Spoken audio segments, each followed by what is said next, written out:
Okay, thank you for watching. Happy Monday, Monday. Anyways, wherever you are in the universe. Okay, so we're going to talk about the comparison trap and unrealized insecurities. We're going to talk about the comparison trap and unrealized insecurities. So I'm sitting here watching an episode of The Conners, okay? And I'm going to rewind a little bit to the clip portion where Dan and his newly son-in-law are in business together. They are in a hardware business together. The son-in-law was previously he was a writer. He had a magazine, and now Dan has come in partnership with him in their hardware store, and he has been given an opportunity to write some type of an article Dan has for, like hardware and so forth. Now, this brought on triggers on both of their sides. And we're going to talk about it. And as I was looking at it, I was like, oh, this is fascinating. Because Dan was, a blue collar guy. He was in construction. He was a project manager, drywall, construction, all of those things, all his life, blue collar. His son-in-law was a writer, so white collar, recently had taken over a hardware store of his father. So they both had different types of insecurities that got triggered. The son-in-law got triggered because he wasn't asked to do the piece, being that he had previous writing, and he kind of felt like he lost that aspect of himself. Dan was triggered when the son-in-law mentioned something about it, and his issue was because he always felt like he was nothing but a blue-collar person, and he wanted to prove to himself that he could be more than that. And as I heard him say that, and I'll play it here in a moment, I was like, what's so wrong with being a blue-collar worker? What is so bad about somebody who simply hung drywall? Why was that? Because all this comes from our social constructs. All of that comes from our conditioning, society. And so as I listened to Dan say that, I was like, why is that less than? Why is that seeming to be a feel and an undertone of not good enough? These two men got triggered for for two different reasons. The son-in-law and the father-in-law, right? And they both are great guys in this show. The son-in-law was white collar previously. He had a magazine. He was a writer, went to college for it, and his magazine went to shit. And so he inherited his dad's hardware store and then hired his father-in-law, Dan, to come work partner with him.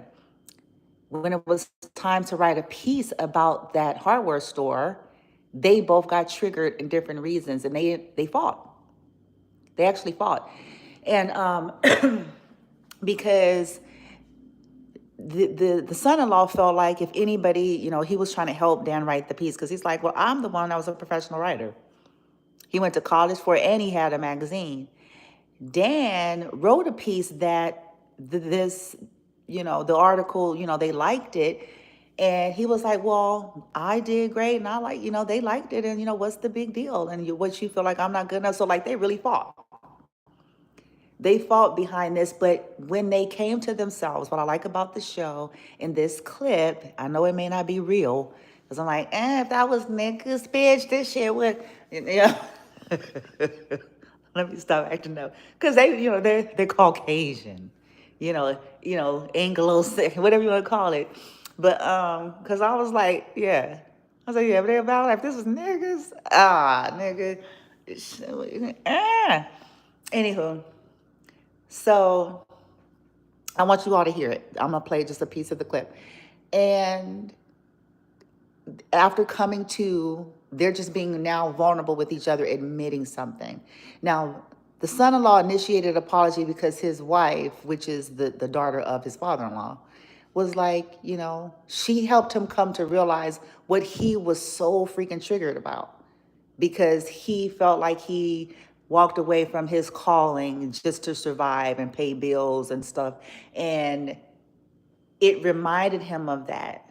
And then when Dan took that, to write the piece and didn't want to take his advice, and then so he felt some kind of way. Dan felt some kind of way because he felt like he wanted to prove to himself that he could be more.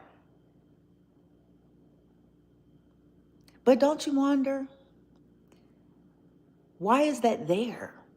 It's nothing wrong with wanting to be more. See, I'm not really pushing right and wrong or apathy, or that people should have no ambition or goal. But all I'm saying is like, well, everybody, for lack of better words, everybody can't be a doctor. What about everything else to keep life as we know it running?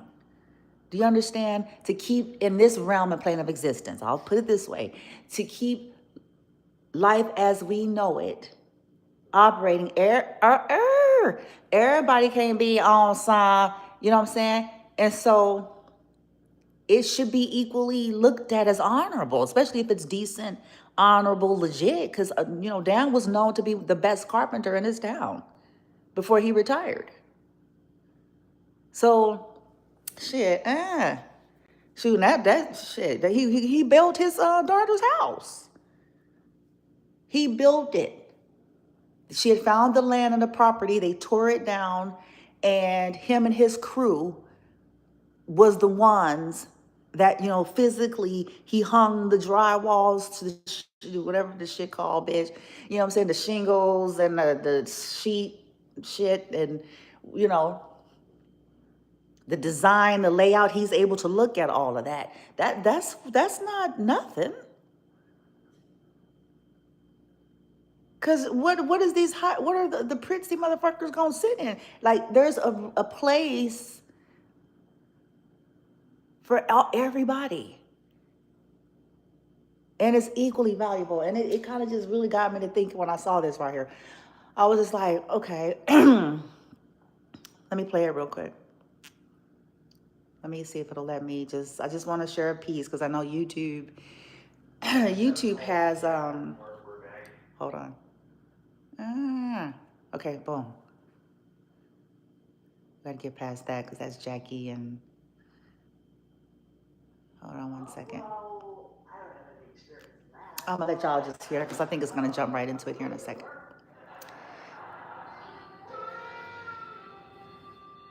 Okay, there we go. Something's happened to me. Did you forget to tell me you were a writer one more time? I'm sorry. Okay, I didn't think you could do the article, but I should have just helped and kept my mouth shut. You'd think being married to me, you know that instinctively. Look, I didn't mean to insult you, all right? I was just going through some stuff, and I kind of took it out on you. I guess I got a little defensive myself. And now they're shaking hands. Trying to prove to myself that I could have been someone more than the guy that swings the hammer or hangs drywall. Well, you must be more than that. You got a hot wife. Oh, Lord. It's weird when you say that. So, look. I just got a call from the editor of Hardware Magazine, and they want me to do a monthly column based on the article I wrote. I was just trying to prove that I could still do it. I didn't know Darlene was going to send it in. And before you get any madder, let me just remind you, Louise has it going on. I didn't send it in. I did. Oh, wow. It was so good, Darlene wanted me to see it, and she was right. You deserve that article, not me. You're a damn fine field writer. Oh, see, they both came to themselves. Hey, don't beat yourself up either. You were at a disadvantage trying to learn from that stupid writing book. I googled the author. He's worth $50 million. Wow. I am not having sex with you until you write a stupid book about writing. And people will just trust on the drill trying to put a hole in the cinder block, but what they don't know. Yeah, because he's a specialist in this field. Let me pause it. Dan is known in their town, in their city. He is actually, before he retired, because, he's old. But, like, if you want, he's the top of the line. And so I just wanted to share that to say we all deal with that. That's why the title says the comparison trap and the unrealized insecurities. We all have insecurities. We don't all react the same way as one another. We don't all go to the same lengths in terms of actioning certain things because of the insecurities. But I promise you, we all do. We might pretend, you pile on enough makeup, or pile on enough, jewelry and bling, or you pile on enough, you know what I'm saying? And I'm only saying that to say because we're all different in terms of what we use. It's going to be based on your little personality, right? Whether it's your drink, your smoke, your clothes, your bling, your toys, your cars, whatever. We all got something. Okay, our accomplishments, our looks, because everybody gonna find something that they kind of try to just hide everything behind. But we all have something. And in this case, Dan was insecure about his intelligence. He was.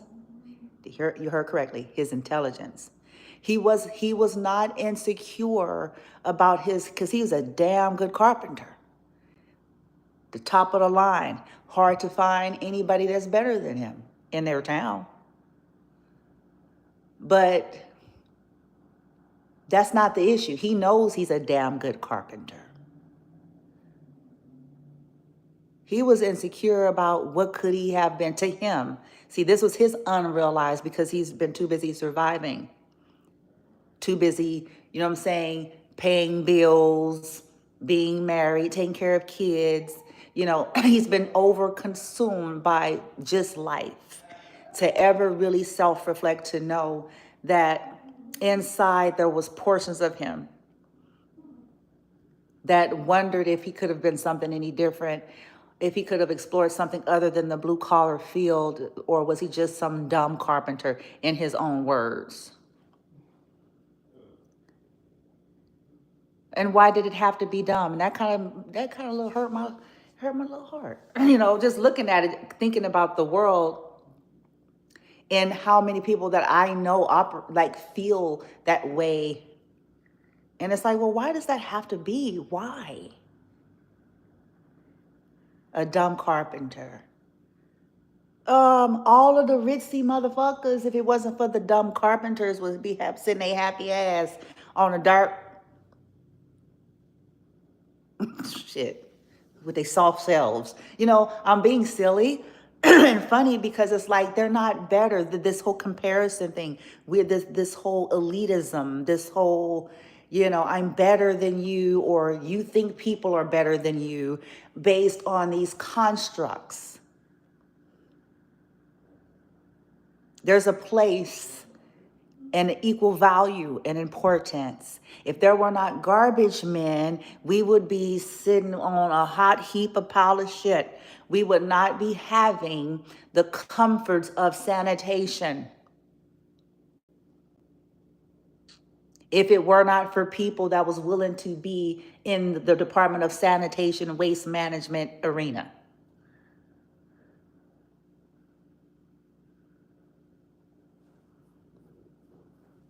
Plumbing. I'm going down the line of blue collar, plumbing. Okay. If it was none of that, well, we would not be enjoying the luxuries of modern plumbing systems.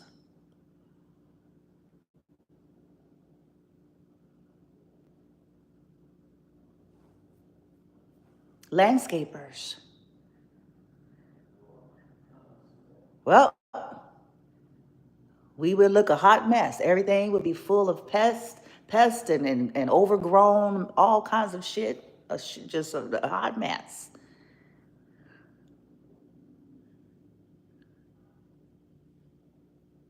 There's a place for everybody.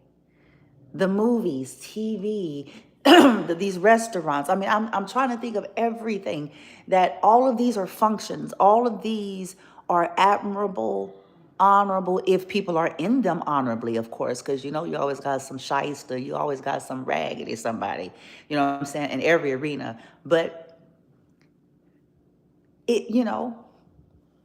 somebody that's just, they're honorable at what they do, and they like it and they love it. Because from Dan in Roseanne, which is the series that the Connor spinoff of, he seemed to love carpentry as well as motorcycles. He had little projects here and there, but he seemed to like what he did.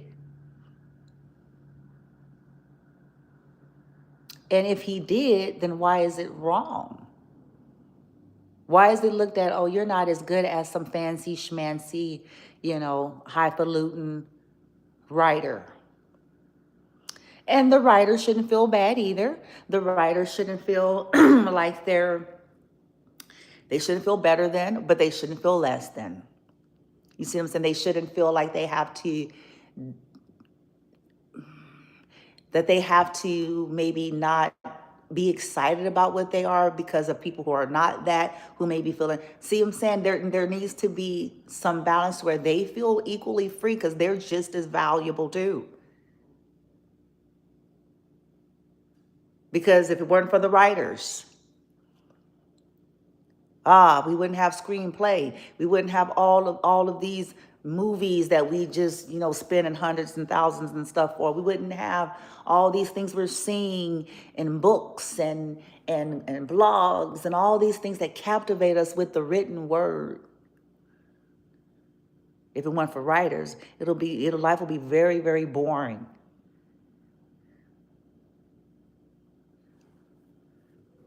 Right? We're not trying to say that the carpentry is better than the writers or the writers is better than the carpentry.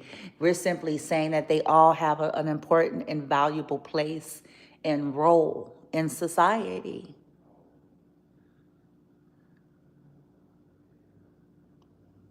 And then people act out. What happened between Dan and Ben is they started attacking each other. They started picking at each other. They started fighting and comparing, and made two guys that actually like each other act rude to each other. And I believe that there's a lot of us still walking around in the earth today that we don't know that about ourselves, because, well, we are not maybe introspective. We have been busy just simply trying to achieve and be. And so we never really took, or it was too painful to realize. And so I'm sharing this stuff to help more of the world who are still able to do so. I'm not really talking to those who aren't. I understand that there's a population of humanity that they are set in their ways and they're done. They're going to die bitter, stubborn, refusing to face themselves and refusing to acknowledge it. And that's fine. And that's their right to do. So I'm speaking to humanity that still has a shot of becoming a person, to start looking at yourself if you haven't been. To be brave to delve into your own hidden insecurities, so that you can figure out if you're making choices, if you're conducting and behaving and acting in ways in life towards other people based on that, unbeknownst to you. So it can help you to go, hey, maybe that's why I don't like this person. I'm saying, I don't know, I don't like this person, but maybe it's because this person is the walking, living, breathing example of something that I wish I would have done, or, something to that effect.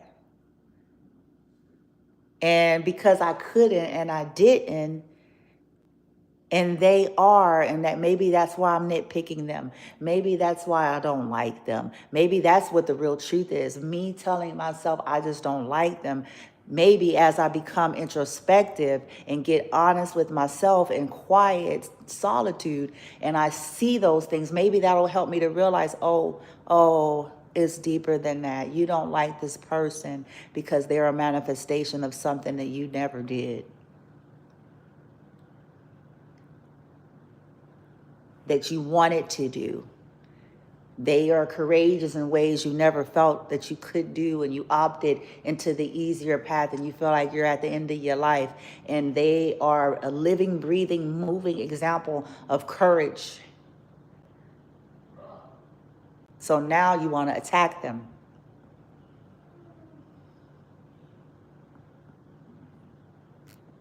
Now you want to find something wrong with them. Now you want to get people against them because you felt silenced, you felt bullied, you felt unseen, you didn't feel like you can be free, you didn't feel like you can step away, you didn't feel like you can challenge authority. And because you didn't feel like you can challenge authority, you want to punish those who know that they can.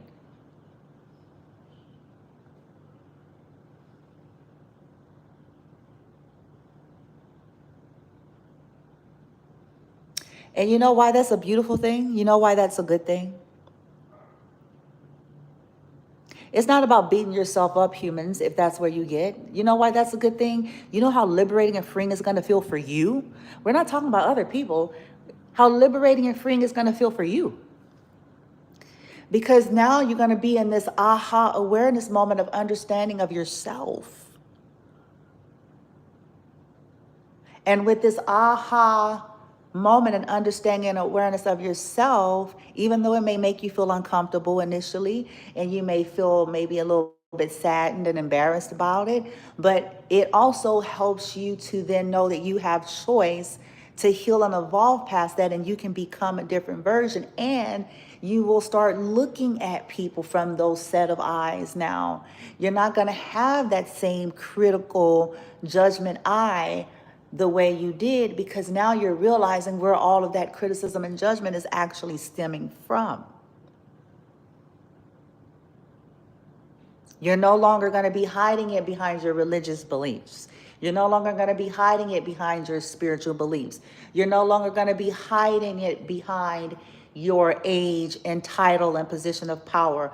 You're no longer going to be hiding it behind social constructs and norms. Now you're going to be able to go, okay, and that's going to help you, and it's going to lighten the energy. You're going to feel that. And these are some of the little tiny steps we make and we take towards change. We all have insecurities. If there's people around in your circle, or you seeing in social media because you're seeing all of our victory wheels, you know what I'm saying? You're seeing us on our best days. You're seeing us at our best in social media. But let me tell you, every last one of us have insecurities, and every one of us have bad days. Nobody is on that wheel, of the top of that wheel constantly. The wheel is moving. It's an organism. It's circular. Nobody, I promise you. But the more we start looking at ourselves and evolving and expanding, we become less controlled by the insecurities. We minimize the actions that we're taking. So we start to make better decisions. We start to rethink. You know, we come out of that Knight of Swords, a low vibrational Knight of Swords energy in tarot. It's some have anger problems. They might could do things without thinking about if it's right or wrong, if it's fair, if it's justice, if it's balanced, without thinking about the consequence, without thinking about if it's coming from a place of just being a bully or being entitled or being. And we get to a place of realizing that, okay, we're all flawed. We all have insecurities. We all, unfortunately, we all suffer from a level of nose blindness just by the nature of us always being with ourselves. And with that awareness gives us the the prompting to pause and reflect because of all of those things. Do we do this perfectly? No. Will we do it perfectly? No. Am I saying by addressing this that you're never going to feel triggered or insecure about something? No. Am I saying that you're never going to have an inappropriate response to something ever again? No. I'm saying that it becomes better. It becomes less and less catastrophic. It becomes less cruel, less mean, less insensitive, less casualties. You do it less. That's what I'm implying. Just like everything else. Once upon a time, we started riding a bike. We wasn't flying up and down the street. We were going slow.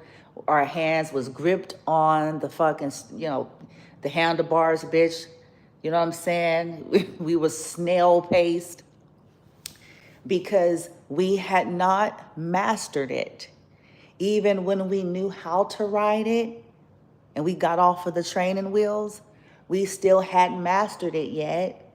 We were still scared about falling. We were still, unsure of our capability. But the more we did that, as we fell, as we bumped our knees, as the more we built our confidence, we started learning shortcuts, we started learning cool tricks, it started feeling smoother, it started to become more second nature. And I believe that the more we do this, the more second nature it's going to start to become. We all have insecurities, but not everybody is actioning those insecurities to the same magnitude. Comparison is a trap. There is a place and a space for everyone in this world. All occupations, cultures, creeds, demographics, socioeconomic statuses, races, genders, sexuality, belief system, spirituality. There's a place